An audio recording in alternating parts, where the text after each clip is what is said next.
When quiet whispers began circulating that Princess Alexandra, one of the final living bridges to the Queen Mother, had discreetly passed a collection of treasured royal jewels into the hands of Princess Catherine, the palace did not respond with outrage or denial.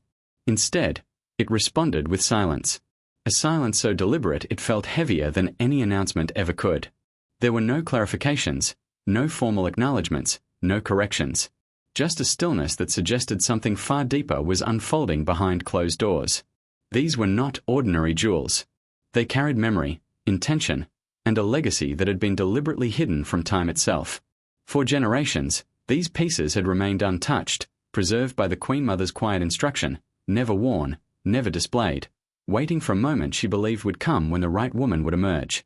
When Princess Alexandra, known for her restraint and unwavering loyalty, finally placed that velvet-lined box into Catherine's hands, it was not sentiment guiding her. It was duty. A promise fulfilled long after it was spoken. The exchange reportedly happened away from eyes and authority, under the hush of night, when even the walls of Clarence House seemed to listen.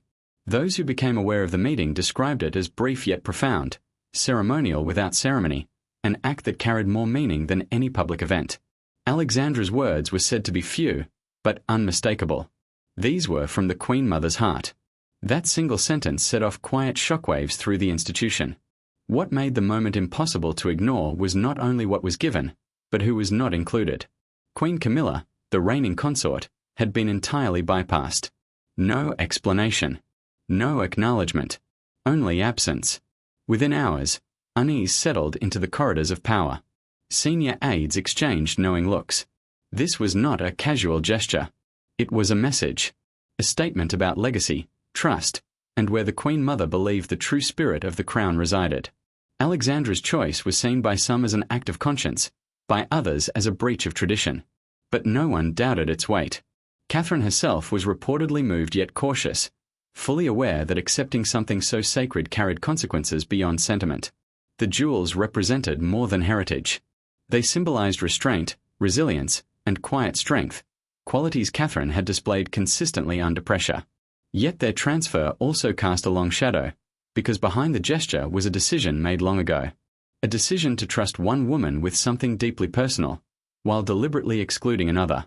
Rumors soon followed, suggesting that the Queen Mother had left specific instructions, separate from official records, directing that certain personal treasures be safeguarded until a woman of particular character emerged. If true, it meant Alexandra was not acting alone. She was executing a plan formed decades earlier, one intended to preserve the dignity of the crown in a changing world. Those who believed this pointed to Alexandra's lifelong discretion and loyalty. She was not impulsive. She was deliberate. And she chose her moment carefully, aware that the monarchy stood at a crossroads between tradition and transformation. By passing those jewels to Catherine, Alexandra was not rewriting hierarchy. She was reaffirming values. Grace over ambition. Substance over image. The timing raised questions. Why now? Perhaps because she recognized patterns repeating, fractures resurfacing, and pressures mounting. Perhaps she believed the only way to preserve the institution's soul was to entrust it to someone who embodied its original spirit. As word traveled quietly beyond palace walls, interpretations varied. Some called it betrayal. Others called it destiny. But those closest to the truth understood this was not the start of conflict. It was the culmination of something set in motion long before Catherine ever entered royal life. The real story did not begin with a velvet box. It began decades earlier, when the Queen Mother, perceptive and strategic even in her later years, foresaw challenges ahead and took private steps to protect what she believed mattered most. She understood that titles alone could not safeguard the crown. Character would. In her private writings, she reflected on the importance of moral strength, of restraint, of dignity that did not seek attention. She entrusted these concerns to very few, among them Princess Alexandra, who shared her quiet temperament and sense of duty. To Alexandra, she spoke candidly, expressing fears that the line between responsibility and desire might blur in future generations. Within her personal effects was a small collection kept apart from official inventories, items rich with meaning rather than display. These were never meant for public ceremony. They were guardians of intent. Her private instructions were said to be clear. These pieces were to remain untouched until a woman appeared who reflected the values she believed the monarchy must never lose. What made the transfer even more striking was its clarity. Certain figures were never intended to receive these personal items. The Queen Mother distinguished between official assets and intimate legacy. To her, personal jewelry represented trust, not position. And when Alexandra finally acted, she did so without hesitation. When Catherine later appeared wearing one of those pieces at a small, untelevised engagement, it was not a statement crafted for attention. It was recognition. The image spread rapidly, resonating with something many felt had been missing for years. Without words, Catherine had honored the past while embodying continuity. Public reaction was immediate and emotional. Commentators spoke of renewal, of dignity restored, of a return to something essential. Inside the palace, reactions were measured but unmistakable. Everyone understood the meaning. The Queen Mother's legacy had found its keeper. Alexandra, watching quietly from afar, was said to have felt both relief and pride. The promise she had carried for so long had found its moment. Even the king, when shown the image, reportedly paused before offering a quiet acknowledgement. No opposition followed. No attempt to reverse what had been done. Silence prevailed, but this time it carried acceptance. Yet questions remain. Deep within royal vaults still rest sealed boxes marked only with the Queen Mother's initials, untouched, their contents known to very few. Some believe they hold letters, reflections, or further guidance meant for moments yet to come. Alexandra's decision has reignited speculation about what else may one day surface, and what role integrity will continue to play in shaping the future of the crown. What began as a private act between two women has quietly reshaped the narrative of an institution centuries old. The jewels once hidden now represent something far greater than adornment. They are reminders that legacy is not inherited through rank alone, but through character. And while much remains sealed, one truth now feels unmistakable. The Queen Mother's vision did not fade with time. It waited. And when the moment arrived, it spoke again, not through decree, but through grace.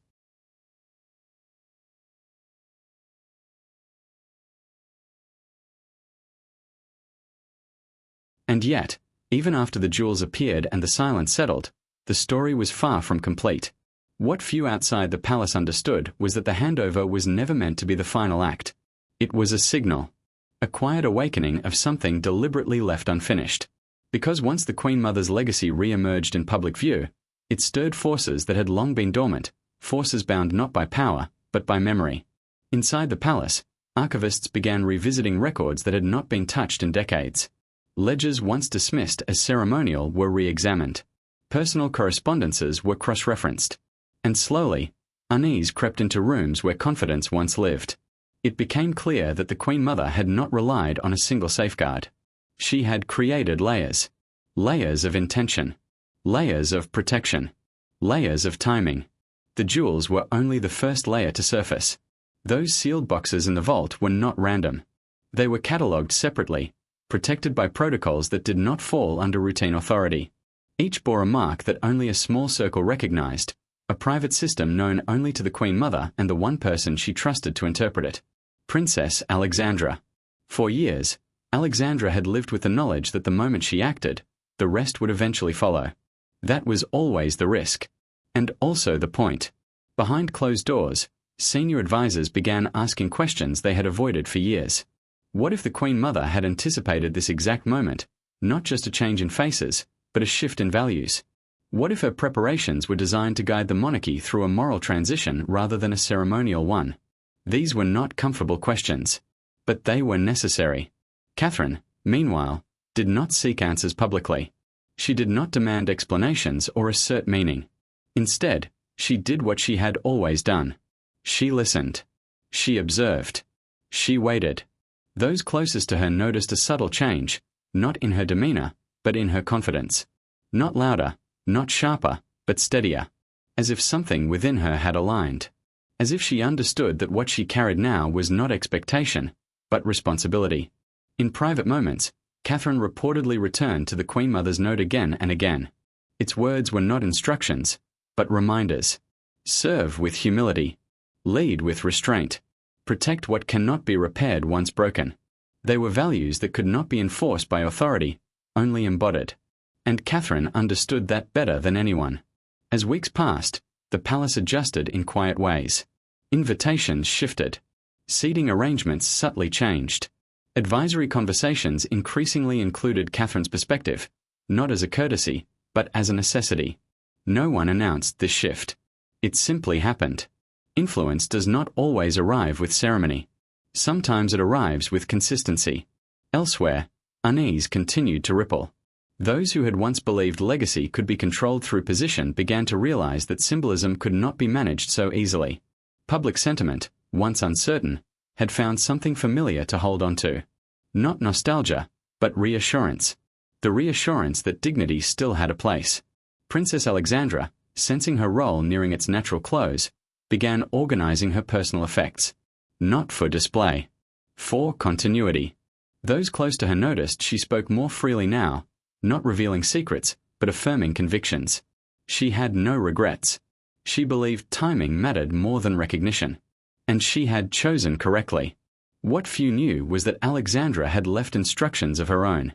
Not about jewels. About truth. She believed that certain things should surface only when the institution was ready to receive them without fear. Whether that time would come soon or years later remained uncertain. But the groundwork had been laid. The sealed boxes remained untouched. For now. But their presence was no longer forgotten. Their silence now felt intentional rather than distant. And that changed everything. Because silence, when chosen, becomes power. Catherine's presence continued to steady the public narrative, not through grand gestures, but through consistency. Each appearance, each quiet interaction, reinforced the same message. The crown is not worn to be seen. It is worn to serve. And slowly, almost imperceptibly, the monarchy began to feel anchored again. What comes next is not written in headlines. It will not arrive with declarations or proclamations. It will unfold the way the Queen Mother always believed true influence should. Patiently. Thoughtfully. At exactly the right moment. Because legacies do not end when they are passed on. They evolve. And somewhere beneath stone and steel, behind seals and silence, the next chapter is already waiting. As the weeks unfolded, it became clear that the Queen Mother's influence had not merely returned, it had reawakened a current that had always existed beneath the surface of the monarchy, waiting for the right conditions to rise. What had once been dismissed as tradition suddenly felt like direction. What had been considered history now felt like instruction. The palace itself seemed to respond, as though the stones had memory and were recognizing a familiar rhythm again. Behind the scenes, quiet adjustments continued. Not announced. Not recorded. Simply felt. Long-standing advisors who had once dominated conversations now found themselves listening more than speaking. Decisions once driven by optics began to shift toward substance. Language softened. Intent sharpened. It was not a revolution. It was a return. Catherine did not seek this gravity, but she did not resist it either. Those close to her noticed that she carried herself with the same composure as always, yet something had settled into her presence, something deeper than confidence. It was clarity. She understood that what she had received was not approval, but obligation. The Queen Mother's legacy was not a shield. It was a mirror. And every action would now be reflected through it. In quiet moments, Catherine found herself thinking not about the future, but about the past. About the women whose lives had been shaped by restraint rather than recognition. Women who understood that endurance was a form of strength rarely acknowledged in its time. She felt connected to them now, not through blood, but through purpose. That connection grounded her in ways no title ever had. Meanwhile, within the deepest administrative layers of the palace, a subtle tension grew. Not conflict, but anticipation. The sealed records, long considered ceremonial relics, were now viewed with renewed seriousness. Archivists spoke in careful tones. Security protocols were revisited. Permissions once thought absolute were quietly questioned. Not because anyone planned to act, but because everyone sensed that something more existed, waiting for the right alignment. Princess Alexandra, observing all of this from a distance, felt no need to intervene further. Her role had never been to direct the outcome, only to ensure the passage. She believed deeply that legacies must move forward on their own momentum. Once released, they could not be controlled without losing their meaning. She had fulfilled her promise. The rest belonged to time. As the public narrative continued to evolve, something unexpected occurred. The conversation shifted away from individuals and toward values. Commentators spoke less about hierarchy and more about character. The monarchy, long scrutinized for relevance, began to feel quietly essential again. Not because it demanded attention, but because it modeled restraint in an age of excess.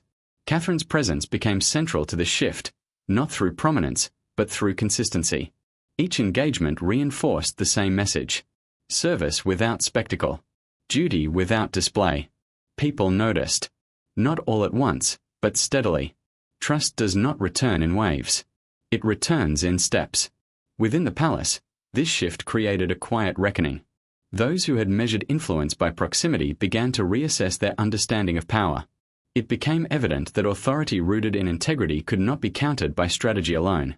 It had to be met with the same substance. And not everyone was prepared for that.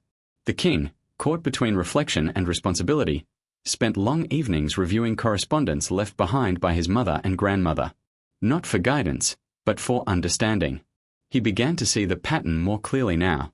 The women who had shaped the monarchy's most enduring moments had done so not by command, but by example. Their influence endured because it never insisted on itself. This realization brought both comfort and discomfort. Comfort in knowing the institution still possessed its moral compass. Discomfort in recognizing how easily that compass could be ignored if not actively honored. He understood now that leadership was not about control, but alignment. And alignment could not be forced. Camilla, too, felt the shift, though she rarely spoke of it. Her public presence softened, her tone more reflective. Those close to her sensed acceptance rather than defeat. She understood that legacy was not something that could be claimed. It had to be granted. And sometimes, it simply passed by. As the months progressed, Catherine became increasingly aware that the Queen Mother's legacy carried with it a responsibility to protect not just tradition, but the people within it. She began quietly advocating for internal reforms, not structural, but cultural. Encouraging dialogue. Supporting discretion. Reinforcing the idea that dignity was not outdated, but essential. These efforts were subtle, almost invisible to those outside the institution. But inside, they mattered. Staff felt seen. Voices long unheard were acknowledged. The environment shifted from performance to purpose. And with that shift came resilience. Princess Alexandra, sensing the closing of her own chapter, made one final decision. She authorized the preparation of a single document, not for immediate release, but for preservation. It contained no revelations, no instructions, no accusations. Only reflections. Reflections on loyalty, restraint, and the burden of foresight. It was not meant to guide action. It was meant to provide context when questions inevitably arose. She understood that the Queen Mother's sealed legacy would one day be revisited. Not out of curiosity, but necessity. And when that day came, those who opened the boxes would need more than information. They would need wisdom. As Alexandra's health declined, she spoke less and observed more. Visitors noted her calm. Her certainty. She had no fear of misinterpretation. History, she believed, eventually corrects itself. What matters is intention. And hers had always been clear. Catherine visited her quietly, without announcement. The two women spoke not of jewels or legacy, but of endurance, of patience, of the strength required to remain steady when narratives shift around you. Alexandra took Catherine's hand and held it longer than expected. No words were exchanged. None were needed. That visit marked something unspoken. A passing not of objects, but of understanding. Catherine left with a deeper sense of continuity, aware now that legacy is not something you receive once, but something you choose every day. The sealed boxes remained untouched, but their presence no longer felt dormant. It felt deliberate, as though they were waiting not for permission, but for readiness. Readiness not of authority, but of intention. Publicly, the monarchy settled into a quieter rhythm. Fewer declarations. More consistency. The absence of drama became its own statement. Trust began to stabilize. Not universally, but meaningfully. Then, without warning, a small detail reignited speculation. An archivist, speaking off record, mentioned that one of the sealed entries referenced a moment described only as the alignment. No date. No description. Just a phrase. It spread quietly among historians and analysts, sparking debate. What did it mean? Alignment of what? Values? People? Purpose? No one could say for certain. But those closest to the institution felt it instinctively. Something had aligned already. Not perfectly, not permanently, but enough to allow movement. Catherine felt it too, not as pressure, but as permission. Permission to lead with steadiness rather than hesitation. Permission to trust her instincts. Permission to believe that grace was not weakness. She continued her work without alteration, knowing that attention would follow whether she sought it or not. Her focus remained unchanged. To serve, to protect, to endure. As time passed, the narrative surrounding the Queen Mother's legacy evolved once more. It became less about inheritance and more about continuity. Less about exclusion and more about intention. The focus shifted from who was chosen to why it mattered. And that question, perhaps, was the Queen Mother's final lesson. Legacy is not about who receives it. It is about whether it survives. The monarchy, long defined by ceremony, began to feel defined by something rarer. Purpose. And that purpose, once rediscovered, proved difficult to ignore. The sealed boxes remain where they are. Quiet. Intact. Their contents unchanged. But the world around them has shifted. And when they are eventually opened, it will not be to reveal secrets, but to confirm what has already been understood. That grace, once lost, can return. That dignity, once compromised, can be restored. And that the most powerful legacies are not enforced through authority, but entrusted through belief. And so the story continues. Not with revelation, but with resolve. Not with spectacle, but with silence that speaks. Not with an ending, but with a steady unfolding that honors the past while protecting the future. Because the Queen Mother never intended her legacy to be a moment. She intended it to be a measure. And now, at last, that measure has found its voice again.